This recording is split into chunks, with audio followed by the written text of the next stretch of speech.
Development Podcast 2022, April 24, 9:15 a.m. Extra. If my count is accurate, then this will be the 200th update since I started my Patreon. This was meant to be a low-effort, short but entertaining regular update series, but I find that I'm putting more and more effort until it seems too daunting to start and I can't update frequently or regularly anymore. The worst part is when I put less effort into them, they don't feel like they'd be worth posting at all, especially if I'm going to ask for money. I'll have to try not to feature creep my way into paralysis. News. Switch Online Sega Genesis came out with 3 single-player games, breaking with what I thought, that they'd focus on multiplayer games to emphasize online play. Space Harrier 2, Sonic Spinball, and Shining Force 2. They're good games though. Space Harrier 2 is strangely mesmerizing and calming for a game in which you're rapidly blasting eldritch space monsters. Sonic Spinball was a very strange hybrid of Sonic platforming and pinball, as the name would suggest. Shining Force 2 had some interesting characters and some compelling music. That first town's music was really what drew me in the first time I played Shining Force 2. Work. I've decided on a direction for my C++ videos. I'll try and present Vulkan tutorials in a way that people like me can understand a bit better.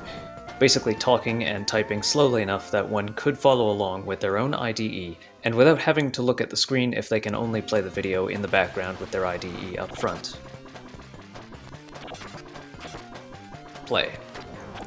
Dragon Quest Builders 2 has a time-limited demo out via Nintendo Switch Online. I'm probably going to try and finish the single-player campaign in it. It's pretty compelling. I might have to get it while it's on sale. It seems like a kind of game that will provide a lot of bang for the buck, and with online play too. Health. A little bit of distress from some personal stuff. Hopefully it's nothing big. Motivation. Definitely lowered motivation since my last report. Possibly due to the distress, possibly due to general goblinizing. Stuff. I've learned that goblinizing, or goblin mode, is what it's called when you let your house get messy from isolating for a long time. There's definitely some goblin mode going on, but I'm still trying to hold it back. As always, thank you for watching or listening, and thank you for funding my games and projects if you are doing that too. The video description has my Twitter and Patreon links, and a list of my current projects with a simple project odometer to see what I've been working on recently at a glance. Twitter is where you'll find my live streams and most of my online activity. Patreon has a few exclusive benefits now. Some tiers can call on me for programming help, and there's some Patreon merch at the highest tier. I'm thinking about maybe giving out some little 3D printed figures of the characters in my game on a monthly basis at the highest tier too. Tell me if you think that's a good idea.